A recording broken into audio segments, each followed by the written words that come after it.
43-29 rebounding advantage and offensive rebounds, 14 for the Celtics. They have 18 second chance points, 18-11 in their favor over Brooklyn in game one. How do things change in this series? I mean, Brooklyn's not going to get any bigger.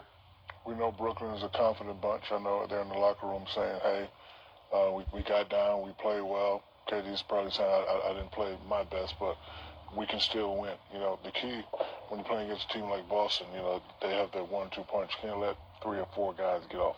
You know, Al Horford came out of nowhere. He played well. Marcus Smart played well, but Brooklyn still had opportunities to win the game. KD hit that shot. It's a different ballgame, but they miss. You know, they rotate 2 guys to 1. They make great passes. They were still able to win. But again, Brooklyn could just say, okay, they did what they're supposed to do.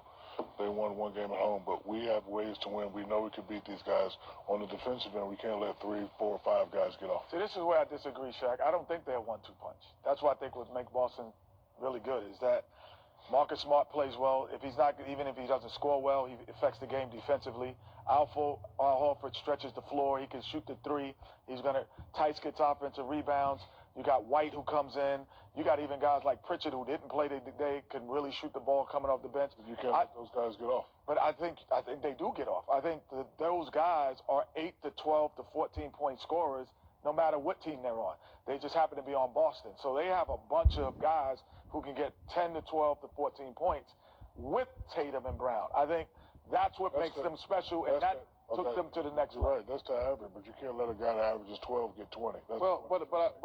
And to piggyback on Kenny's point, the reason a guy instead of 14 gets 20, because they're shading everything toward Tatum and Brown. So there's only 6 points, but because Tatum and Brown, they had a good game, but this dude done had 50, 60 points. I think the difference is you go back to the play-in game. You look at the game today. I've said this, I said this team can't win the championship because I don't think those guys, I don't know what's going to happen. What you talking about, Brooklyn? Brooklyn. Okay. Like I say, those guys both played fantastic against Cleveland, and it was still a 6-point game with 3-4 minutes to go. Can they have 4 perfect games? You see today, one guy was amazing. The other guy had a little subpar game, and they lost. And that's why I think those 2 guys have to play great.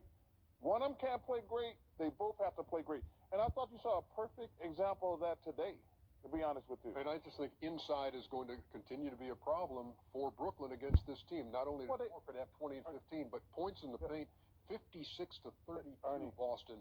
They're not. You had a great point. They're not going to get taller. They're never going to be great on the board because they're just small.